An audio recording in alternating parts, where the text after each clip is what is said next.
बिस्मिल्लाहिर्रहमानिर्रहीम, अस्सलाम वालेकुम। आप देख रहे हैं कश्मीर डिजिटल और मैं हूं आपकी आवाज़, आपका भाई, आपका दोस्त गुलाम उल्लाह अवान एडुकेट। नए मौज़ूआत, नए वाक़यात, नए मामलात, रियासत में क्या हो रहा है, क्या होने जा रहा है, क्या हो सकता है और कौन कहाँ पे खड़ा है, इन मौज़ूआत के साथ आज मैंने मेरे जो मौज़ूआत हैं मैंने उनका इंतखाब किया। उन 3 मौज़ूआत के ऊपर आज मैं चाहूँगा कि आज का मेरा व्लॉग आप तक पहुँचे और आप की वो बेहतर तरीके से आप तक अपनी बात भी पहुंचा सकूं और आपकी तर्जमानी भी कर सकूं। आज का मेरा पहला मौजू है कि पीपल्स पार्टी और मुस्लिम लीग नून मेरे मकरूज हैं। अब वक्त आन पहुंचा है कि पीपल्स पार्टी और मुस्लिम लीग नून मेरा जो कर्ज है उनकी तरफ उसको वापस लौटाएं और मुझे वोट देकर असम्बली में लेके जाएं, ताकि मैं न सिर्फ कश्मीरियों की बल्कि तहरीक आज़ादी कश्मीर की नुमाइंदगी कर सकूं। किसने ये कहा, कौन मकरूज है, कैसे मकरूज है, इस पे बात करेंगे। और मेरा आज का दूसरा मौजू है पाकिस्तान क्रिकेट बोर्ड के जो चेयरमैन हैं मोहसिन नकवी। उन्होंने कुछ ऐसे मकबूल फैसले किए कि जिनकी वजह से न सिर्फ पाकिस्तान में बल्कि आलमी सतह पे भी उन फैसलों को सराहा जा रहा है और उन फैसलों की वजह से पाकिस्तान की इज्जत और वकार में बड़ा इजाफा हुआ है। तो इस पे भी हम आज के मौजू में बात करेंगे। और मेरा आज का तीसरा मौजू है कि आज़ाद कश्मीर का आइंदा जो सदर है वो कौन होगा, आज़ाद कश्मीर का जो चीफ इलेक्शन कमिश्नर है वो कौन होगा, आज़ाद कश्मीर का जो डिप्टी स्पीकर है जिसके हवाले से सुनने में आ रहा है कि उसके खिलाफ तहरीक अदम एतमाद पेश होने जा रही है, तो डिप्टी स्पीकर नेक्स्ट जो है वो कौन हो सकता है। आऊँगा अपने पहले मौजू की तरफ, उस पर बात शुरू करूँगा पाकिस्तान क्रिकेट बोर्ड के फैसलों से। इसको कहते हैं गैरत, इसको कहते हैं इज्जत, इसको कहते हैं वकार। क्योंकि जब आप जब आपको इज्जत और मुफादात में से किसी एक का इंतखाब करना होता है, तो जब आप इज्जत का इंतखाब कर लेते हैं तो फिर ये बात खत्म हो जाती है कि आपको कहां से नफा होगा, आपको कहां से नुकसान होगा, किस मामले में आपको फायदा हो सकता है और किस मामले में नुकसान। फिर ये देखा जाता है कि हमने क्या फैसला किया और हमने कैसे इस फैसले पे खड़ा होना है। और बिल आखिर पाकिस्तान की क़यादत ने, चेयरमैन पीसीबी जो हैं मोहसिन नकवी ने कुछ ऐसे शानदार फैसले किए जिन्होंने न सिर्फ मुल्की सतह पे बल्कि बैन अक़वामी सतह पे यह साबित कर दिया कि पाकिस्तान न सिर्फ जो आईसीसी है उसकी मजबूरी है, बल्कि अगर उन्होंने दुनियाई क्रिकेट में अपने आप को जिंदा रखना है तो पाकिस्तान को माइनस करके आप कभी भी आगे नहीं बढ़ सकते। एक बेहतरीन वक्त था कि क्योंकि इस वक्त जो आईसीसी है वो भारतीय जो बोर्ड है उसकी बी टीम बनी हुई है और तमाम फैसले भारतीय बोर्ड के कहने के ऊपर जो है आईसीसी कर रही थी। लेकिन उनको ये खबर नहीं थी, वो समझते थे कि वो जैसे पहले मनमानियां करते थे, जैसे पहले वो फैसलों को मुसल्लत करते थे, वो अब दोबारा कर देंगे। इसी तरह गुज़श्ता दिनों जब भारतीय बोर्ड ने ये फैसला किया और आईसीसी को आगाह किया कि वो मुस्तफिजुर रहीम जो हैं बांग्लादेश के एक खिलाड़ी हैं, उनको इंडिया में खेलने के हवाले से उन्होंने उसको खेलने से इनकार कर दिया और जिस टीम ने उनको लिया हुआ था तो उन्होंने उनको लेने से इनकार कर दिया कि हम बांग्लादेश के किसी खिलाड़ी को अपने मुल्क में जो उनकी आईपीएल है उसमें नहीं खेलने देंगे। तो इसके ऊपर बांग्लादेश का जो बोर्ड था उसने भी इज्जत गैरत का मुजाहरा करते हुए उन्होंने ऐलान किया क्योंकि भारत के अंदर T20 वर्ल्ड कप होने जा रहा है तो हम भी भारत के अंदर किसी तरह की कोई एक्टिविटी नहीं करेंगे और भारत के अंदर वर्ल्ड कप नहीं खेलेंगे। जब ये फैसला आईसीसी के पास पहुंचा और सवाल ये पैदा होता है कि अगर ये फैसला भारत ने किया होता तो क्या आईसीसी ऐसा ही फैसला देती। इस पर जब बांग्लादेश की टीम ने भारत की जगह जो अलग वेन्यू है उस पर खेलने का कहा तो जो आईसीसी है उसने बांग्लादेश को वर्ल्ड कप से बाहर कर दिया। सवाल ये पैदा होता है कि अगर भारत ने ये फैसला किया होता तो क्या आईसीसी इस तरह का ही फैसला करता? यकीनी तौर पे ऐसा नहीं करता। और अगर ऐसा करता तो गुज़श्ता साल जो चैंपियन ट्रॉफी हुई थी जो पाकिस्तान में होनी थी तो इंडिया ने पाकिस्तान आने से इनकार कर दिया और फिर उसके जो मैचेस हैं वो दुबई में जो है वो शेड्यूल किए गए, शारजा में शेड्यूल किए।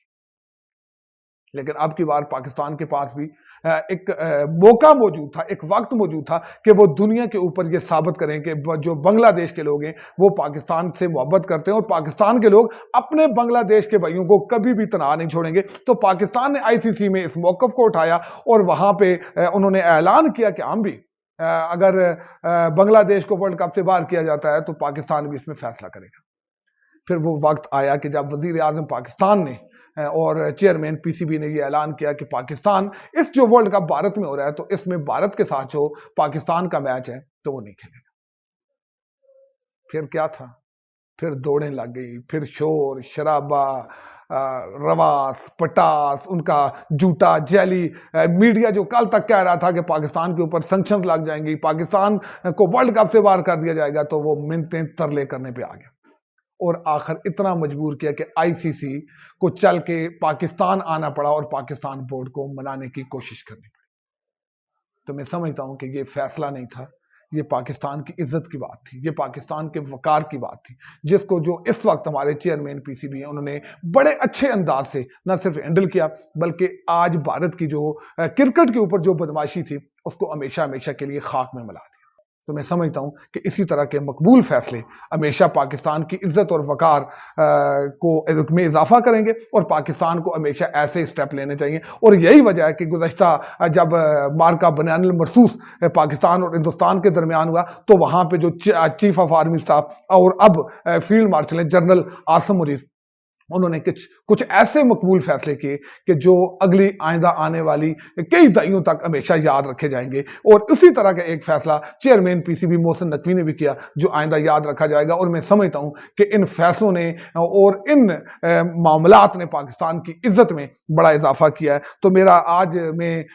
कश्मीरी बहसियत कश्मीरी चेयरमैन जो हैं पाकिस्तान क्रिकेट बोर्ड मोहसिन नकवी साहब, उनको मुबारकबाद पेश करता हूँ, पाकिस्तान क्रिकेट बोर्ड को मुबारकबाद पेश करता हूं कि उनके मकबूल फैसलों की वजह से पाकिस्तान न सिर्फ दुनिया में उसने इज्जत और शोहरत पाई, बल्कि दुनिया को यह पता चला कि पाकिस्तान कुछ भी कभी भी किसी भी वक्त कर सकता है। वैसे भी हमारे क्रिकेट में कहा जाता है कि पाकिस्तान की टीम का कोई पता नहीं होता कि अगले लम्हे वो क्या कर सकती है। तो इसी तरह पाकिस्तान अपने फैसले भी इसी तरह करेगा, किसी को पता नहीं चलेगा। और मेरा आज का जो दूसरा मौजू है वो है कि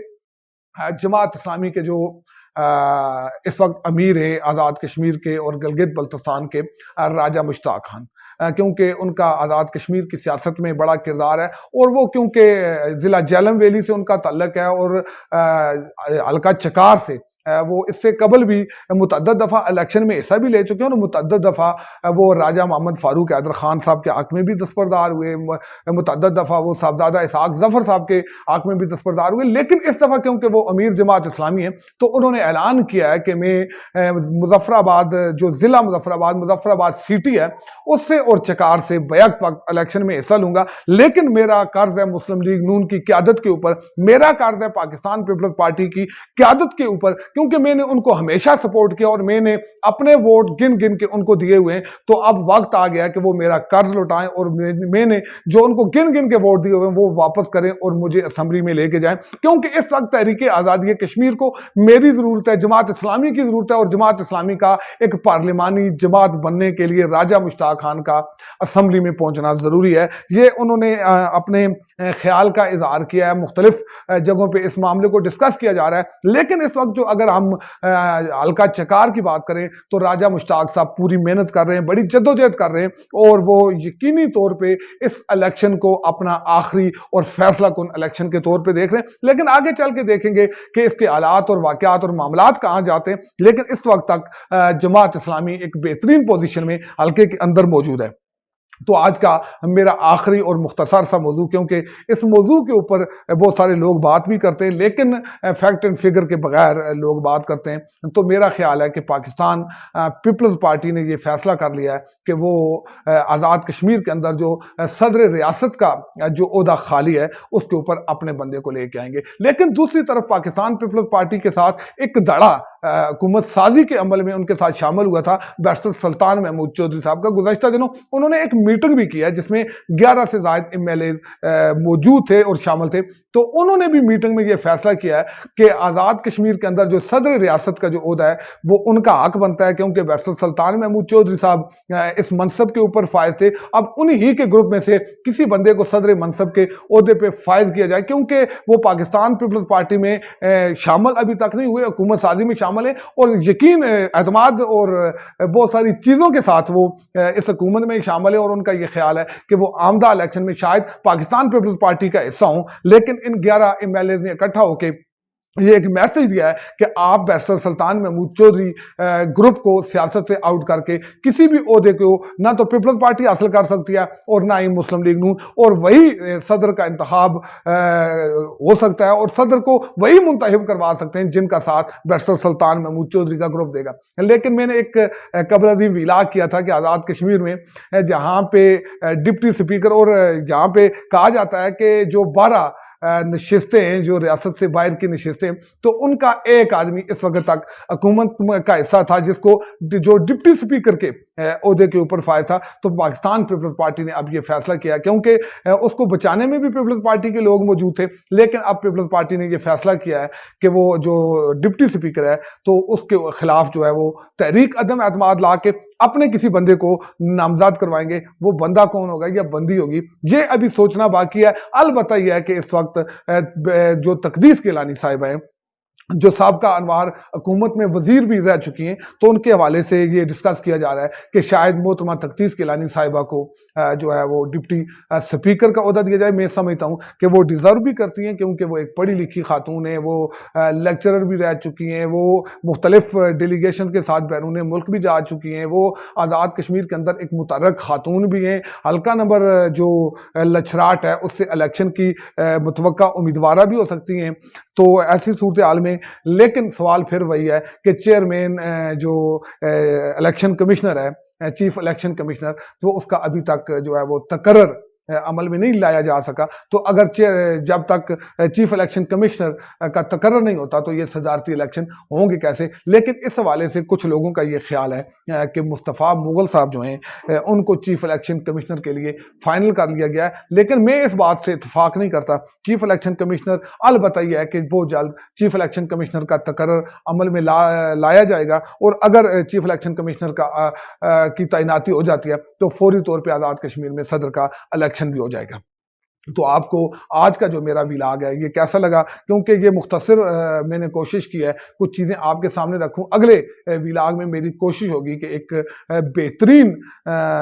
इंफॉर्मेशन की बुनियाद पे और तमाम चीज़ों के तमाम सबूत इकट्ठे करके सबूतों के साथ आपसे बात करूं। अगले विलाग तक के लिए दीजिए अपने भाई गुलाम अल्लाह अवान को इजाज़त। अल्लाह नगहबान।